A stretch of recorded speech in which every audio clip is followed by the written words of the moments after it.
Is it seriously worth to give 20 to 30 lakhs to an agent or someone to get a job in the UK? ये काफ़ी बहुत ही बड़ा और burning question है UK के अंदर आज की डेट में। This video is for everyone जो स्टूडेंट्स यहाँ पे आना चाहते हैं, नेक्स्ट इनटेक में आ रहे हैं या फिर ऑलरेडी यहाँ पे है या फिर कोई PSW पे है। So don't skip the video, पूरा वीडियो देखना, आपको यहाँ का क्लियर पिक्चर मिल जाएगा। और अगर यहाँ पे आ रहे हो तो क्या क्या स्टेप्स लेने चाहिए, क्या क्या चीज़ें करनी चाहिए स्किल वर्कर वीज़ा लेने के लिए और यहाँ पे सेटल डाउन होने के लिए। So without wasting time let's get start the video now. And before starting this video, if you are new to this channel please like and subscribe the channel as well and let's get start the video now. तो पहले बात करते हैं जो students आने वाले हैं उनके लिए। सबसे बड़ी चीज़ जब आप कोर्स सिलेक्शन करते हो बहुत ही इंपॉर्टेंट है। अभी तक ऐसा था कि यार चल जाता था, लोग ऐसा सोच के आते थे कि यार कोर्स पढ़ना थोड़ी है, हमें वहाँ जाके जॉब ही करनी है, कर लेंगे कुछ भी जुगाड़, तो वो सब अभी तक चल जाता था। अब नहीं चलेगा, बहुत सारे उसके रीजंस है, बहुत सारे फैक्टर्स है। रिसेंटली पता ही होगा सैलरी थ्रेशोल्ड बढ़ गया है, सो वो एक वन ऑफ द बिगेस्ट एक फैक्टर हो गया है स्पॉन्सरशिप ना मिलने का, क्योंकि 38,000 सैलरी डायरेक्टली स्ट्रेट अवे कोई देता नहीं है। अगर उतनी सैलरी नहीं होगी तो आपको स्पॉन्सरशिप भी नहीं मिलेगी। There are multiple ways but नहीं मिलती है। तो इसीलिए आपको कोर्स जो सिलेक्ट कर रहे हो वो ऐसा कोर्स सिलेक्ट करना है जो डिमांड में हो। यहाँ पे ऐसा कोर्स होना चाहिए जो उसकी डिमांड तो है ही है और उसके अंदर इजीली जॉब मिलती है। तो कैसे डिसाइड करें कि कोर्स डिमांड में है या फिर यहाँ पे जॉब मिलेगी कि नहीं मिलेगी? तो सबसे एक ईजीएस्ट फैक्टर है कि स्पेशलाइजेशन वाले कोर्स सिलेक्ट करने हैं। जैसे नॉर्मली अगर एग्जांपल दूँ तो MBA, अगर MBA करने जा रहे हो, जनरल MBA है, तो उसमें चांसेस है कि जॉब वगैरह के अंदर फाइट आएगी। बट अगर MBA के अंदर ही आप जैसे अगर कोई सिलेक्ट किया है कोर, जैसे मार्केटिंग हो गया, मार्केटिंग की डिमांड है, या फिर फाइनेंस हो गया, या फिर बिजनेस एनालिटिक्स हो गया, ये सब फील्ड है, मोस्ट डिमांडेड फील्ड है, तो ये ऐसा सिलेक्ट कर सकते हो। दूसरी यहाँ पे जो कैटेगरीज है जिसकी ऑलरेडी डिमांड है उसके रिलेटेड कोर्स कर सकते हो। तो जैसे मेडिकल हेल्थ केयर सेक्टर हो गया, तो इसमें तो हमेशा यहाँ पे डिमांड रहेगी।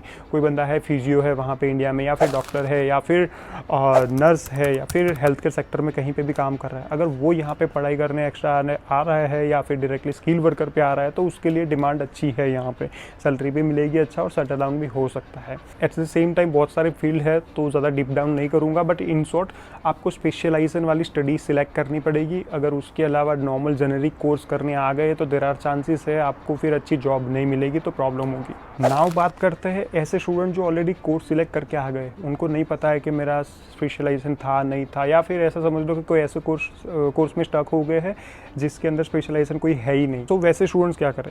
अब वैसे स्टूडेंट्स के लिए ऐसा है कि एक स्ट्रिक्टली एक ही ऑप्शन है, करियर स्विच। हार्श एडवाइस इसलिए दे रहा हूँ क्योंकि आप जब स्टडी खत्म करोगे, PSW खत्म करोगे, आपके पास कोई ऑप्शन नहीं होगा। आपको पता भी नहीं चलेगा कब टाइम निकल गया, जॉब नहीं मिलेगी, आपको 20-30 लाख देने आएंगे, तब पता चलेगा कि यार मैंने कोई करियर स्विच कर लिया होता या कोई स्किल सीख ली होती तो अच्छा था। तो इसलिए एडवांस में बता रहा हूँ, अगर नॉर्मल कोई भी कोर्स में आ गए हो, अगर लगता है कि उसके अंदर स्पॉन्सरशिप नहीं मिलेगी, तो देयर आर मल्टीपल वेज जो इजीली और अच्छे से स्पॉन्सरशिप ले सकते हो। मार्क माई वर्ड, सीरियसली बोल रहा हूँ, काफ़ी सारे स्टूडेंट्स और काफ़ी सारे लोग हैं विदाउट मनी और विदाउट पेइंग एनीवन, वो लोगों ने काफ़ी सारी जगहों पे अच्छी जगहों पे अच्छी कंपनियों में स्पॉन्सरशिप ली है। कोई ऐसा स्टूडेंट था जो मास्टर करके फाइनेंस के अंदर मास्टर किया और उसको ग्रेजुएट फाइनेंस रूट में अच्छी जॉब मिली है, सीधा स्पॉन्सर्ड रूट। काफ़ी सारे स्टूडेंट्स ऐसे थे कि यहाँ पे नॉर्मल MBA करने के बाद भी मार्केटिंग के अंदर स्किल डेवलप करके मार्केटिंग में इंटर्नशिप करी, नॉर्मल जॉब करी, उसके बाद उन लोगों को वो कंपनियों ने स्पॉन्सरशिप दिया। मतलब देयर आर मल्टीपल वेज। तो आपको वैसे ये चीज़ करनी पड़ेगी, आपको करियर स्विच करना पड़ेगा। कैसे करियर में स्विच करो, क्या करो, वो भी डीप डाइव हो जाएगा, बहुत बड़ा टॉपिक हो जाएगा। बट अगर कोई इंडिविजुअल टॉपिक पे आपको लगता है कि यार कैसे करे, कोई अगर कुछ है तो कमेंट में डाल देना, मैं उसका आंसर दे दूंगा। बट इन शॉर्ट जो स्टूडेंट्स यहाँ पे है तो करियर स्विच करना पड़ेगा, देन ही उनका कुछ हो पाएगा, बाकी प्रॉब्लम हो सकती है। नेक्स्ट बात करते हैं जो PSW पे है। अब PSW 2 साल का ही है।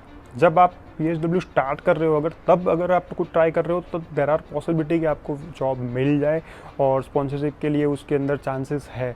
बट अगर PSW एंडिंग पे है, 6 मंथ बाकी है, 6 to 8 मंथ्स बाकी है, तो बहुत कम चांसेस है कि सीधा कोई करियर स्विच करके कोई भी स्पॉन्सरशिप मिल जाए आपको।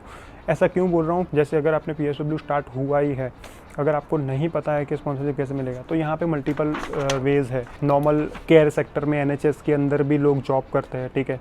अगर आपको लगता है कि यार केयर सेक्टर में मुझे काम करना है, तो केयर सेक्टर के अंदर डायरेक्टली जॉब नहीं मिल रही है, तो ट्राई करो NHS में वॉलंटियर जॉब निकालो। कोई भी फील्ड में ऐसा करो। अगर डायरेक्टली घुसना है, नहीं हो रहा है, है वॉलंटियर जॉब्स करो, वॉलंटियर करके पेड इंटर्नशिप भी अनपेड इंटर्नशिप भी होती है, ऐसी चीज़ें करो कि जिसमें 3 से 6 महीना अंदर जा पाओ और फिर एक्सपीरियंस गेन कर पाओ। अगर एक्सपीरियंस नहीं होगा कोई भी वॉलंटियर या पेड जॉब का या कोई भी, तो फिर यहाँ पे जॉब मिलना थोड़ा मुश्किल है। इंडिया का एक्सपीरियंस यहाँ पे काउंट नहीं करते मोस्ट ऑफ द एम्प्लॉयर्स। तो आपको ये चीज़ ध्यान में रखनी है। तो अगर जैसे लेट से बताया PSW में आप नॉर्मली कोई रेस्टोरेंट में काम कर रहे हो या फिर कोई भी जगह पे काम कर रहे हो जो स्किल वर्कर नहीं है, स्किल वर्क नहीं है, आपको लगता है कि यार मैं कोई अच्छे फील्ड में जा सकता हूँ इजीली, तो फिर चलो वो स्किल के हिसाब से आप चले जाओ जो स्पॉन्सरशिप दे सके और जो एम्प्लॉयर के पास स्पॉन्सरशिप का लाइसेंस हो, वैसे एम्प्लॉयर ही टारगेट करने हैं आपको PSW के ड्यूरेशन के अंदर।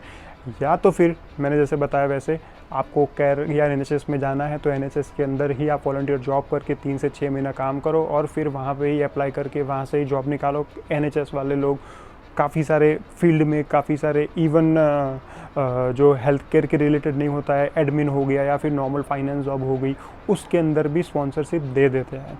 तो आपको ये चीज़ भी नोटिस करनी है और ये चीज़ टारगेट करनी है खास जो लोग PSW पे है। और लास्टली अगर जिसके पास वीज़ा ही नहीं बचा है और जिसके पास कोई स्किल्स ही नहीं है या फिर किसी के पास कोई ऑप्शन ही नहीं है स्किल्स होने के बाद भी कि भाई यार कुछ नहीं हो रहा है, तो फिर वही ऑप्शन आता है जो लोग यहाँ पे सब लोग करते हैं कि पैसा दे के वीज़ा खरीदते हैं। मेरे मायने में मेरे हिसाब से अच्छा है बुरा है मैं नहीं बोल सकता, ऑब्वियसली वो इंडिविजुअल चॉइस है। बट अगर एज ए लॉ वाइज देखने जाओ तो इलीगल है यहाँ पे, सिंपली चीज़ है।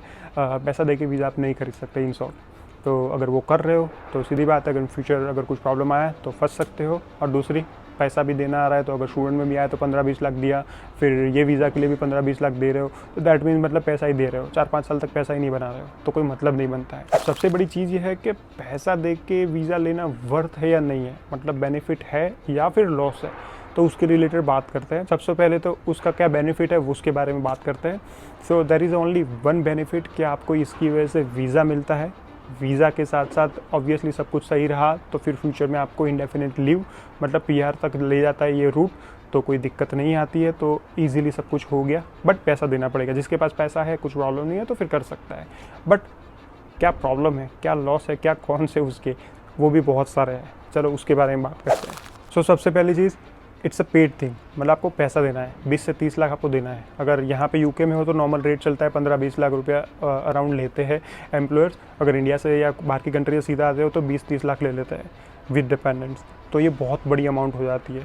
तो उसके अंदर भी बहुत सारी चीज़ें आती है, काफ़ी सारे एम्प्लॉयर इतना पैसा देने के बाद भी ढंग से सैलरी नहीं देंगे। मतलब जो नॉर्मल पे रेट होता है 1144 अभी मिनिमम वेज रेट है, तो 7-8 पाउंड दे देंगे। दूसरी चीज़, हॉलीडे पे नहीं मिलेगा। तीसरी चीज़, अगर ये सब कुछ भी ऊपर नीचे हुआ आपको टैक्स में ऊपर नीचे होगा। कैसे? अभी उनको स्पॉन्सरशिप देने के लिए आपको 38,000 सैलरी देनी पड़ेगी। अब उसकी वो है ही नहीं कि 38,000 सैलरी दे पाए, तो क्या करेगा, आपको देयर आर पॉसिबिलिटी के जो 500-600 पाउंड का टैक्स वगैरह आता है एक्स्ट्रा जो पे करने का, वो शायद आपसे करवाए अगर सैलरी दे दे तो मिनिमम। तो ये सब प्रॉब्लम आती है। तो पैसे देने के बाद भी मैंने काफ़ी सारे लोग यहाँ पे देखे, मेरा ही वन ऑफ माई फ्रेंड है जो पैसे देने के बाद, स्पॉन्सरशिप करने के बाद भी लॉन्ग आवर्स हो जाते हैं, हॉलीडे पे नहीं मिलता है, मतलब काफ़ी सारी प्रॉब्लम होती है। और आप समझ लो कि एज ए इंटरनेशनल स्टूडेंट साल में या 2 साल में एक बार तो आप इंडिया जाओगे, 1 महीने की छुट्टी होगी, 1 महीने की छुट्टी होगी, तो दैट मीन्स ये पेड वाला किया है तो आपको हॉलीडे पे नहीं मिलेगा, 1 महीने का सैलरी भी गया और वो टैक्स भी भरना है। तो ये सारी प्रॉब्लम्स आती है जब आप पैसे दे के स्पॉन्सरशिप खरीदते हो। और ये मैंने एक चीज़ और नोट करी है कि जितने भी स्टूडेंट्स हैं या जो भी लोग हैं जिन लोगों ने पैसे दे के ये सब जॉब ली है ना, वो स्ट्रेसफुल जॉब होती है। सो मतलब लॉन्ग आवर्स हो गया या फिर एनीथिंग, ओनर्स वगैरह मोस्टली एशियन ही होंगे, तो वो काम ज़्यादा कराएंगे, वो इतना फेवर में पैसा नहीं मिलेगा आपको, तो मज़ा नहीं आएगी। तो अगर ये सब चीज़ें नहीं करनी है तो स्टार्टिंग से ही जब से आप प्लान कर रहे हो स्टूडेंट्स पे यहाँ पे आ रहे हो, तब से आप प्रॉपर प्लान करो। प्रॉपर का मतलब ये है कि भाई कोर्स वगैरह सही सिलेक्ट करो, स्किल्स डेवलप करो, स्किल्स के साथ साथ जॉब वगैरह अगर कर रहे हो तो राइट वे पे जॉब करो, सही जगह पे काम करो कि वैसी कंपनी में या फिर ऐसी जगह पे काम करो कि जो विच लीड्स टू PR। अगर वो है ही नहीं तो कोई मतलब नहीं बनेगा। इनिशियली आप अगर थोड़े महीने, मैंने जैसे बताया, वॉलंटियर कर लो या अनपेड पेड इंटर्नशिप कर लो, कुछ भी कर लो, बट ऐसी जगह पे करो कि वो आपको स्पॉन्सरशिप दे पाए। अगर उसके सिवा अगर नॉर्मल टाइम पास हो रहा है या फिर ऐसे रेस्टोरेंट में जॉब करो, वेयर हाउस में जॉब कर रहे हो, तो चांसेस ही नहीं है कि आपको टायर 2 वीज़ा मिलेगा, स्किल वर्कर वीज़ा मिलेगा यहाँ पे, क्योंकि अभी ऐसा समझ लो कि अभी करंट कंडीशन में काफ़ी सारे स्टूडेंट्स हैं जिनको स्किल वर्कर वीज़ा नहीं मिला है। तो जिनके पास पैसा है वो लोग सेट कर रहे हैं ऐसा सब, जिनके पास पैसा नहीं है वो लोग सीधा बैक टू द कंट्री जा रहे हैं। मतलब 2 साल 3 साल करने के बाद कुछ भी कमाया भी नहीं और पैसा भी खर्च कर दिया और वापस भी जाना। सो आई थिंक आपको सारी चीज़ें समझ आ गई होगी, और आई होप कि वीडियो भी शायद आपको पसंद आया होगा। वीडियो पसंद आया है तो do hit the subscribe button before you go, and stay tuned for the next video. Thank you so much.